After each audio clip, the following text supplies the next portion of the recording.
buenas.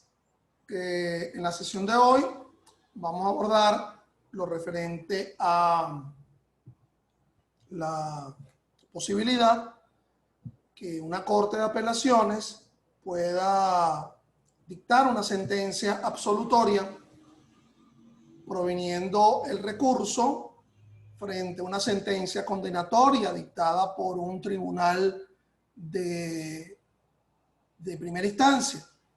Quien les habla es el profesor Ángel Serpa Aponte, y esta disertación sobre si la Corte de Apelaciones puede absolver a un condenado sin repetir el juicio forma parte de una serie de disertaciones que estoy realizando desde Caracas en abril de 2020 frente a problemáticas, frente a temas concretos vinculados al derecho penal sustantivo o al derecho procesal penal. Temas estos que se encuentran ubicados, lo pueden ubicar dentro de mi página, dentro de mi canal YouTube, Ángel Serpa Aponte, a los efectos de quien quiera suscribirse a la misma y encontrar allí estas clases, estas disertaciones virtuales en el ámbito del derecho penal y del derecho procesal penal. Lo primero que tendría que plantearse frente a esta problemática es la aparente obviedad del planteamiento y por lo tanto la obviedad de una respuesta.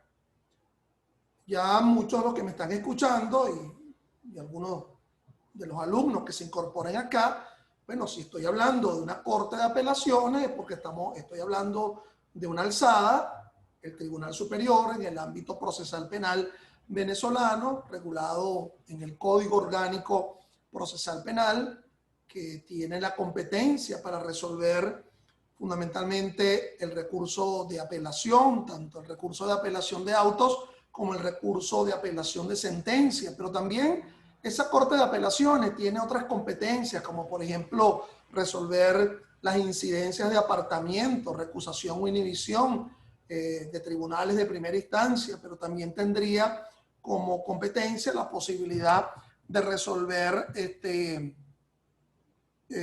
conflictos competenciales, bien sea en atención a la materia, bien sea en atención a la función entre tribunales que en el ámbito de la jurisdicción penal, bien sea ella ordinaria o especial, forme parte dicha Corte de Apelaciones. Pero además de esto, de las atribuciones que se describen en el propio Código Orgánico Procesal Penal, en el COP, nos encontramos con la posibilidad que esa Corte de Apelaciones también pueda conocer en primera instancia del recurso de amparo contra decisión judicial frente a decisiones dictadas por tribunales penales de primera instancia, que esas decisiones no cuenten con un medio ordinario. Pero entonces, bueno, nos estamos refiriendo específicamente en lo que atañe a esta disertación a la llamada apelación de sentencia. Entonces, cuando yo les planteaba inicialmente que podría haber una obviedad en lo que atañe a la respuesta, bueno, lo obvio sería que esa Corte de Apelaciones declare con lugar la apelación frente a una sentencia condenatoria dictada por un tribunal de primera instancia, bien sea ese tribunal de primera instancia un tribunal de juicio a la finalización del juicio oral y público, conforme a lo establece el artículo 349, una sentencia condenatoria dictada por un tribunal de juicio que haya, por medio de la apreciación probatoria, haya establecido una certeza de culpabilidad, o bien sea por la admisión de los hechos. Entonces, esa sentencia condenatoria, que es recurrida por el recurso de apelación de sentencia, artículo 444 y siguiente, la Corte de Apelaciones declara con lugar ese recurso de apelación de sentencia. Y entonces, lo que ordenaría sería que otro tribunal de juicio, distinto al que condenó inicialmente y que pertenezca a la misma jurisdicción, vuelva a realizar el juicio oral y público, y a lo mejor ese nuevo tribunal de juicio realizando ese juicio oral y público sobre el hecho que fue declarado o por el cual fue declarado con lugar el recurso de apelación de sentencia absuelve. Claro, ello pudiera ocurrir perfectamente. Entonces, como consecuencia de la declaratoria con lugar del recurso de apelación de sentencia, el nuevo tribunal de juicio que inicie el enjuiciamiento de la causa absuelve. Y entonces con ello se solventa la pregunta. No, pero la problemática radica en que esa corte de apelaciones, declarando con lugar el recurso de apelación de sentencia frente a la sentencia condenatoria, no ordene la realización de un nuevo juicio oral y público y por una decisión propia, dicha Corte de Apelaciones, dicha sala de la Corte de Apelaciones absuelva. Es decir, haga aquel ejercicio de alquimia jurídica a partir de la cual alguien que vino condenado termine siendo absuelto por parte de la Corte de Apelaciones.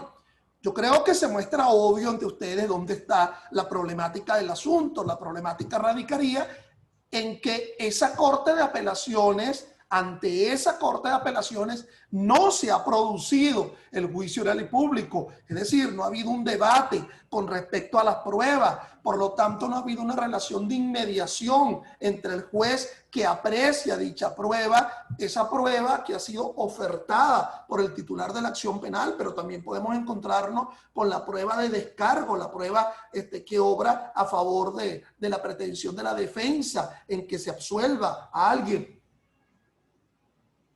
Y entonces no ha habido esa relación de inmediación por parte de esa Corte de Apelaciones que termina absolviendo. Es decir, esa Corte de Apelaciones terminaría absolviendo sobre la base de lo que está expresado en el propio fallo.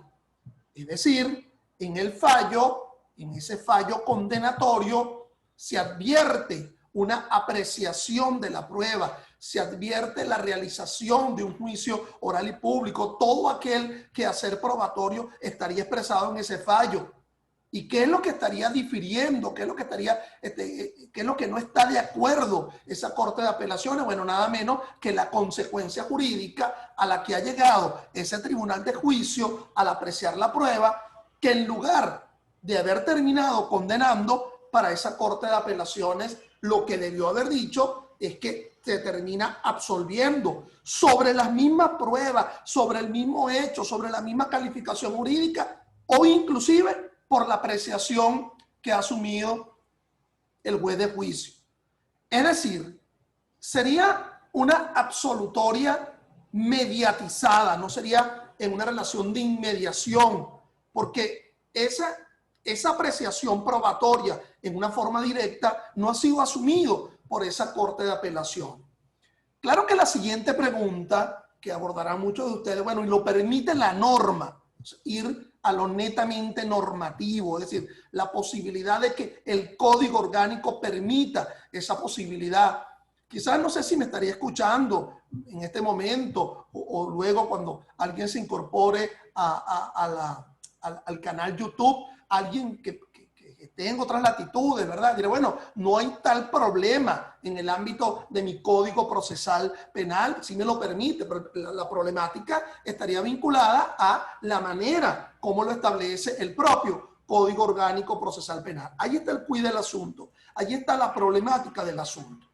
En primer lugar, entonces tendríamos que abordar cómo ha asumido el Tribunal Supremo de Justicia las atribuciones que sobre todo en materia de prueba asumen una Corte de Apelación. Es allí, digamos, el quid del asunto, es allí donde está lo medular del asunto.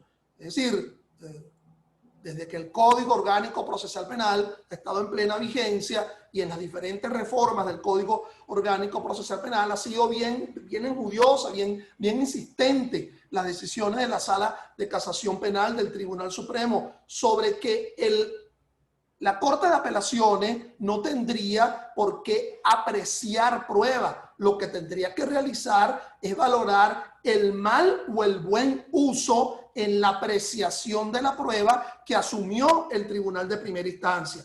allí sí vendría el cuestionamiento. Entonces, mal podría esa apreciación de la prueba en una relación inmediata, porque sencillamente no ha estado asistente, no ha habido una auditare, ¿verdad? Aquello que nos exige el artículo 49.3 de la Constitución, es decir, la necesidad de que sea en audiencia donde se realice, todo el quehacer probatorio y todo el quehacer alegatorio.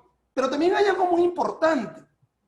La fase recursiva se parece mucho a la fase dispositiva del proceso civil, en el sentido de aquella máxima expresión que viene de antiquísimamente, ¿no? Quanto appellatum, quanto devolutum, que de alguna forma es hasta que lo que convierte el llamado efecto devolutivo del recurso de apelación.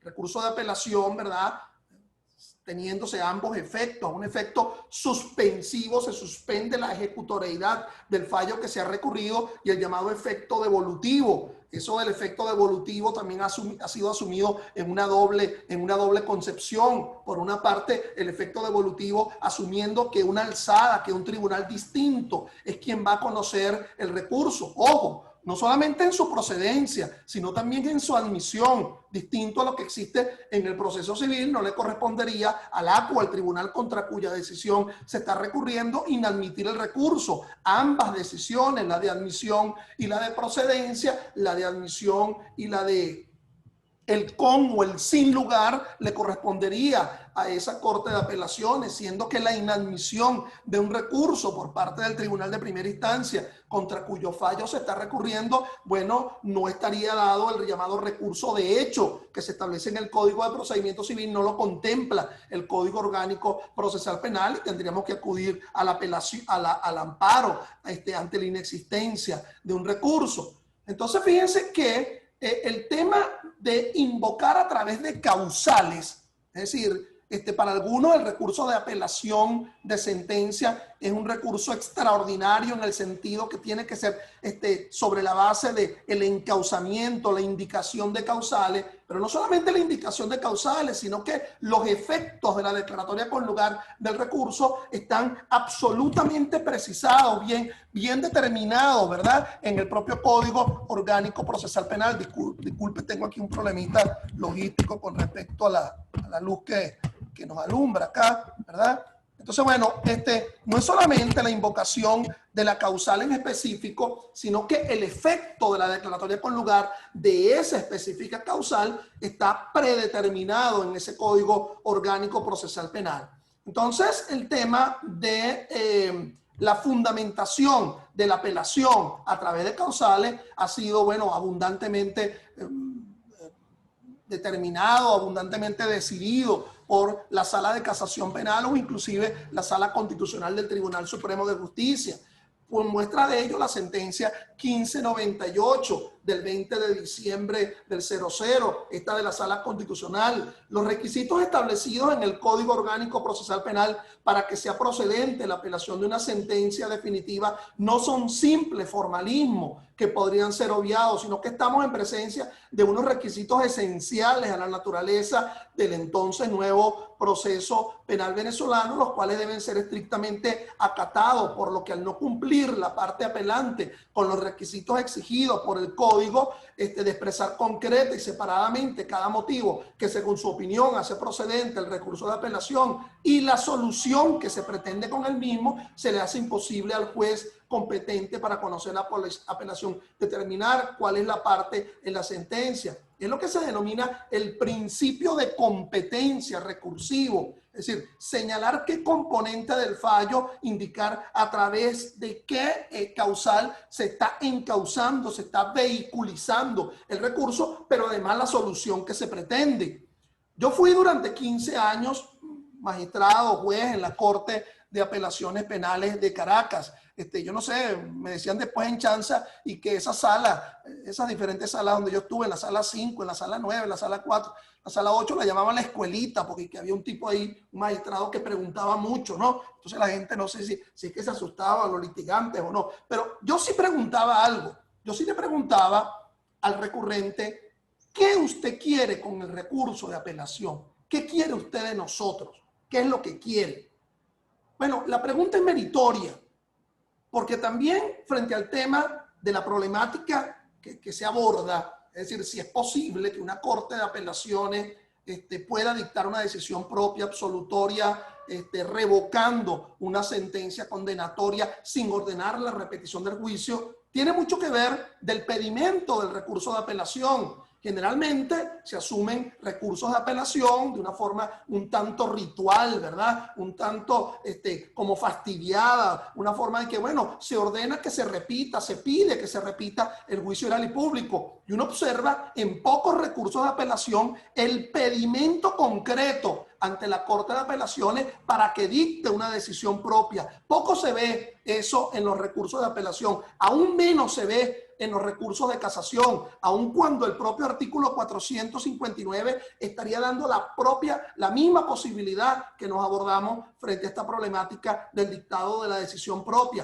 Es decir, el tomar el toro por los cachos y dictar una decisión propia sin que se vuelva las apelaciones una especie de ruleta de casino, en donde lo que se vuelven es unas decisiones anulantes. Entonces solamente se da el llamado efecto rescindendi, pero el efecto restitutorio, es decir, dictar una decisión que sustituya, que restituya la decisión que ha sido anulada, que ha sido rescindida, poco se ve, ¿ok?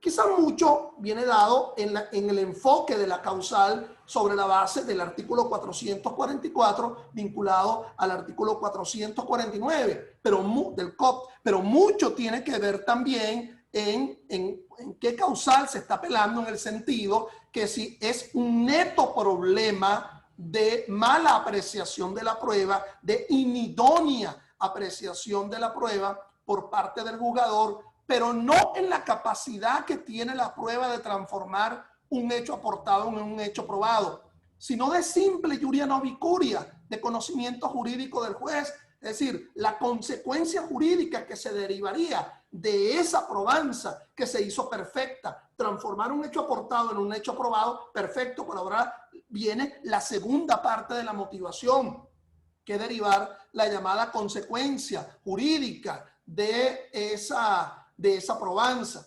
Entonces, bueno, la motivación de la sentencia también ha sido tratado por diferentes fallos. La sala constitucional, por ejemplo, en la 1234 del 24 de octubre del 00, es menester que el tribunal es decir, el tribunal quien va a resolver el recurso, realice un estudio o una revisión detallada del hecho que su inferior jerárquico dio por probado, así como la calificación y la apreciación de las circunstancias que dan lugar a la responsabilidad penal, lo cual no debe entenderse como un pronunciamiento relativo al fondo de la causa, ya que solo a través de dicha revisión que el juez puede determinar si hubo o no correspondencia. Es decir, esa correspondencia del hecho con respecto a la prueba está a tres niveles. Uno, en un nivel objetivo, la causación del delito. El delito francamente se realizó y se demuestra sobre la base de la prueba, esa verdad material que exige el 13. Es decir, el juez no presenció el hecho, sino que lo va a reconstruir a través de pruebas. Pero también el aspecto subjetivo, la culpabilidad, y de qué otra forma lo vamos a derivar, sino que a partir de pruebas. Ya hay dos hazañas en ese quehacer probatorio, la probanza del aspecto objetivo y del aspecto subjetivo. Pero el tercero es la atribuibilidad, ¿sí? La atribuibilidad de ese hecho con respecto a quien ostenta la condición de acusado. Y esos tres aspectos deben estar presentes en esa motivación. La 48, por ejemplo, de febrero del año 2000 de la Sala de Casación Penal, motivar una sentencia es explicar la razón jurídica en virtud de la que se adopta determinada resolución. Por lo tanto, es necesario discriminar el contenido de cada prueba, analizarla, compararla con las demás existentes. Nos dice la 365 de marzo del 00 de 2000 de la Sala de Casación Penal: una cosa es apreciar la prueba según la libre convicción, observando las reglas de la lógica, los conocimientos científicos y las máximas de experiencia, y otra cosa muy distinta es llegar a conclusiones ilógicas por descarte, suposiciones, supersticiones o meras corazonadas. Entonces, fíjense, esta sería de alguna forma la estructura del flujograma del recurso de apelación de sentencia, que no es el caso analizarlo en este momento porque estamos en otra cosa, es decir, estamos en la posibilidad de que esa Corte de Apelaciones, a través de una sentencia absolutoria, pueda dictar un fallo o dicta eso como fallo propio sin ordenar la repetición del juicio oral y público. Recordemos entonces que las sentencias que se estarían apelando son las sentencias condenatorias. Vamos a dejar de lado el tema de la posibilidad de que el sobreseimiento es apelable a través de la apelación de sentencia, o que la sentencia absolutoria no es el caso que nos ocupa, sino una sentencia condenatoria. Esa sentencia condenatoria, que pudo haber sido a la finalización del juicio oral y público, por lo que establece el artículo 349, o bien sea por una admisión de los hechos. Esa admisión de los hechos que se puede verificar al comienzo del juicio oral y público, como lo establece el artículo 375 del COP, o también por el juicio, o también por el juez de control en la audiencia preliminar de la fase intermedia. Esa interposición del recurso, que tiene que ser encausado por las causales que se manejan en el artículo 444, alude a, en primer lugar, problemas de oralidad, inmediación, concentración y publicidad, o problemas de falta, contradicción o ilogicidad en la motivación, o, como lo dice el numeral tercero, omisión de formas. Tendría que ser esenciales. Dejen de lado lo que dice el propio numeral tercero del 444, que dice de forma no esenciales, pues tendrían que ser esenciales, que causen indefensión, o se está apelando porque la sentencia, en nuestro caso la condenatoria, está fundada en pruebas obtenidas ilegalmente o incorporadas violando los principios del juicio, o por una inobservancia o errónea aplicación de normas. Entonces, esta última, la contenida en el 444.5, sería lo que sustentaría de alguna forma esa exigua posibilidad. Entonces, dos opciones se darían, ¿ok? O se declara sin lugar. Si se declara sin lugar, bueno, se mantendrá la sentencia condenatoria, o si se declara con lugar el recurso de apelación de sentencia, en este caso contra sentencia condenatoria. Y el artículo 449 nos establece cuáles son los efectos de esa declaratoria con lugar, atendiendo al tipo de encauzamiento que se asumió en la interposición del recurso de apelación. Fíjense que vamos a ir discriminando esos efectos.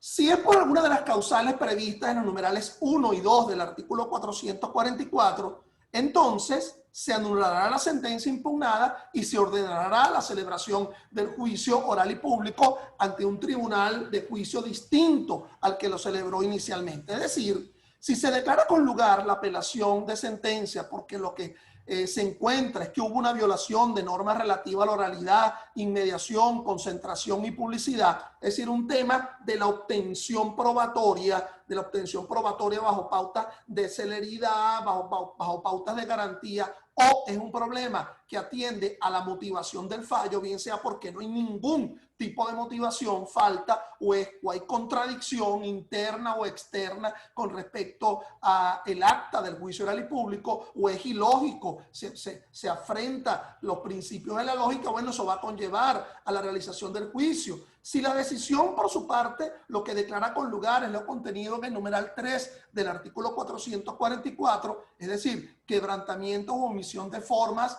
en nuestro caso serían esenciales o sustanciales que causen indefensión. Fíjense que dos aspectos tendrían que ser demostrados frente a quien recurre en consecuencia. Uno, que la forma que configura el acto procesal que se realizó en ese juicio oral y público desatiende a la manera como lo establece la forma en la cual se prescribe dicho acto procesal. Pero además que hay una finalidad forense del asunto, es decir, hay una indefensión. Esto trajo como consecuencia la posibilidad, el irrespeto del llamado derecho a la defensa. Bueno, se ordenará exclusivamente la repetición del juicio oral y público. Si no, entonces no podría declararse con lugar esa apelación. Si la decisión de la Corte de Apelaciones declara con lugar el recurso por el numeral 4 del artículo 444, es decir, un tema de se sustenta la sentencia condenatoria en una prueba obtenida ilegalmente o incorporada con violación a los principios del juicio, cualquiera de las hipótesis de ilicitud probatoria que están descritas en el 181 del COP o las que están descritas en el artículo 49.1 de la Constitución, pero además esa prueba obtenida de forma ilícita es la prueba medular, es la prueba por la cual se sustenta diametralmente la sentencia condenatoria. No es poca cosa, no es baladí, es la prueba que en definitiva el testigo presencial, una prueba pericial, que definitivamente sin margen de toda duda es la que rebate esa duda razonable. Tiene que además establecerse una jerarquía con respecto a ese tipo de prueba. Finalmente, si la decisión de apelaciones, si la decisión por la cual se declara con lugar el recurso de apelación está vinculado a el numeral 5, es decir, hay un problema que alude a indebida aplicación de la norma, indebida o la no aplicación de una norma, y ello se verifica en la propia decisión, y en la propia decisión, no solamente en el acta del juicio, sino que en la sentencia se verifica esa apreciación de la prueba en una relación de inmediación entre el juez de juicio con respecto a la prueba, pero lo que definitivamente está malo es la consecuencia jurídica. Bajo esa exigua posibilidad, la Corte de Apelaciones sí puede dictar una sentencia absolutoria. Finalmente, ese 449 nos indica que si es solamente un problema de error o especie en la cantidad de la pena, entonces la Corte de Apelaciones hará la rectificación que proceda, y si eso es lo que fue apelado, bueno, se declarará con lugar, pero manteniéndose el fallo con la corrección material. Si eso es parte de la apelación, bueno, se declarará parcialmente con lugar el recurso de apelación, pero manteniéndose corregido en error material la sentencia condenatoria. No era presidio, era prisión, ¿ok? Definitivamente no era uno de los delitos por los cuales se exceptúa la posibilidad de una rebaja de la pena de hasta la mitad, sino que el juez solamente rebajó hasta una tercera parte por la vía de la admisión de los hechos. Entonces, ello corregible por la Corte de Apelaciones, manteniéndose la sentencia condenatoria.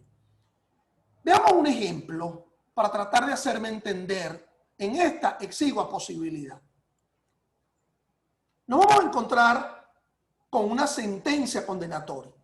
El ejemplo que estamos abordando en esta disertación no puede ser frente a una sentencia absolutoria, sino una sentencia condenatoria. Esa sentencia condenatoria, conforme a las pautas del artículo 349 del COP, no porque sea una sentencia condenatoria por la vía de la admisión de los hechos, ha de tener un menor nivel de exigencia a la sentencia, como lo establece el 346 del COP y el propio artículo 349. Esa sentencia condenatoria va a contener una narración. Obviamente que será la narración del juicio que se plasma en un acta, de la cual se va a derivar una consecuencia en el fallo. Pero el tercer componente de ese fallo es la motivación. La motivación de un fallo, y en este caso de un fallo condenatoria, ha de contar con dos niveles. Uno, la probanza del hecho acusado. Entonces, se expresa en el fallo cómo se llegó a ese nivel de probanza del hecho acusado a través de la apreciación judicial de la prueba. Y no es otra más que la utilización del artículo 22, la sana crítica, ¿verdad?, en mecanismo de la apreciación de la prueba, utilizando la lógica, la experiencia y la ciencia, y sabiendo nosotros que la sana crítica es la posibilidad que tiene el juez de cuestionar la capacidad demostrativa de un determinado sujeto de prueba. Pero además se requiere el otro nivel de la motivación, que es expresar dentro del fallo cuál es la consecuencia jurídica del hecho probado. Bueno, está la puñalada trasera, y el juez se indica que aún estando la puñalada trasera, y a pesar de que se aborda, ¿verdad?, el tema de la legítima defensa, no hay tal legítima defensa porque tal puñalada trasera se había ideado por anticipación, entonces la premeditación, ¿verdad? De alguna forma niega la posibilidad de que se realizara la legítima defensa que conduciría a una sentencia absolutoria. Entonces, esa consecuencia jurídica, ese conocimiento que tiene el juez de la legítima defensa, como lo establece el 65 del Código Penal, es lo que le deriva como consecuencia jurídica dictar una sentencia condenatoria.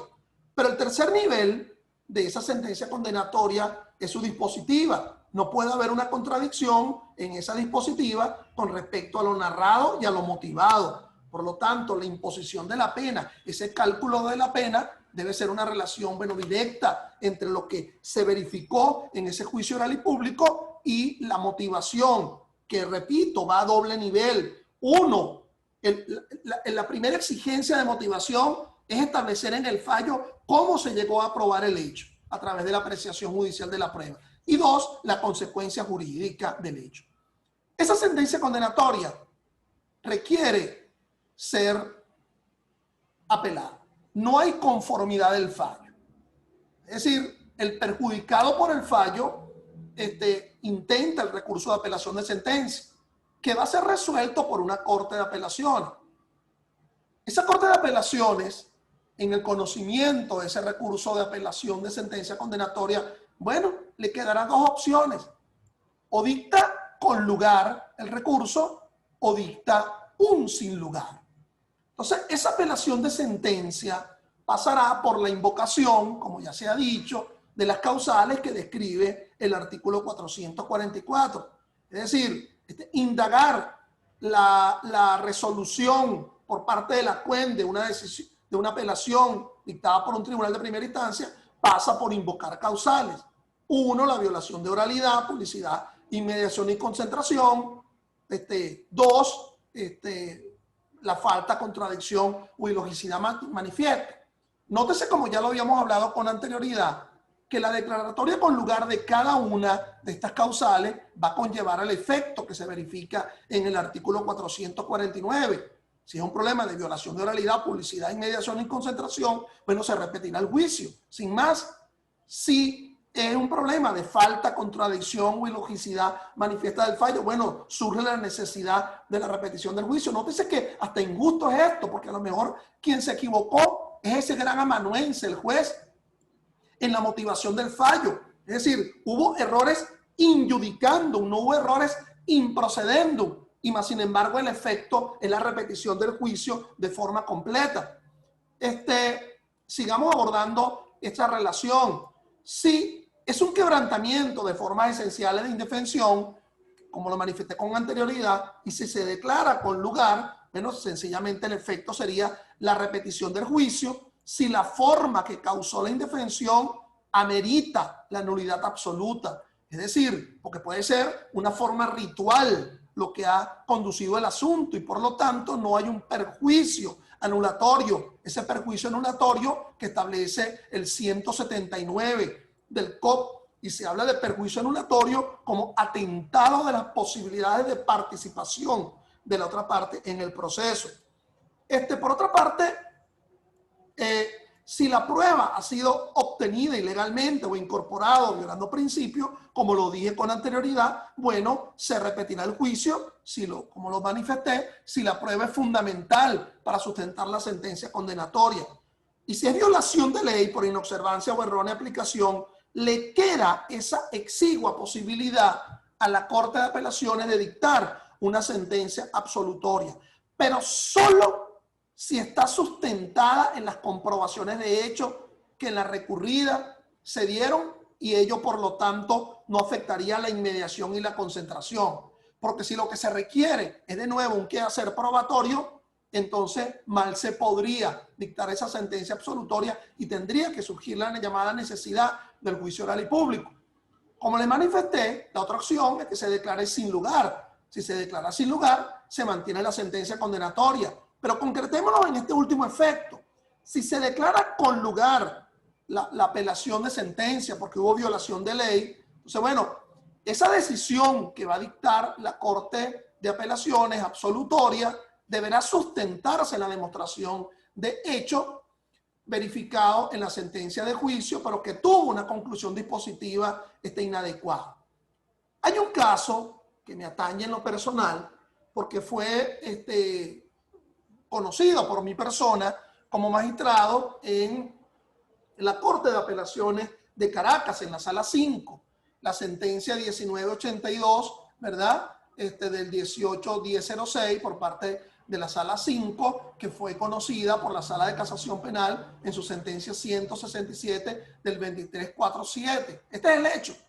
Cuando la ciudadana acusada acompañaba al ciudadano y una prima de nombre tal se encontraba en el local comercial departiendo, ingiriendo licor, que entre la acusada y el ciudadano, quien tenía poco tiempo relacionado sentimentalmente, surgió un impasse motivado a que tomó prestado el teléfono celular de aquella a objeto de realizar una llamada telefónica. Se trasladaron a un viejo estacionamiento para autobuses del metro de Caracas, donde debía recibir guardia, dado que se desempeñaba como vigilante privada de manos del ciudadano, que le solicitó que no se retirara y que más bien fuera a comprar unas cervezas, lo cual hizo que al cabo de un rato se marchó, motivado a que debía asistir a su trabajo, quedando entonces la hora acusada en un pequeño cuarto que ya se encontraba discutiendo en alto tono, momento en el cual oyó un disparo. Inmediatamente la hora acusada salió solicitando ayuda con las manos llenas de sangre, que entró al verificar lo sucedido, pudiendo apreciar que su compañero se encontraba en vida, salió a la calle a solicitar auxilio.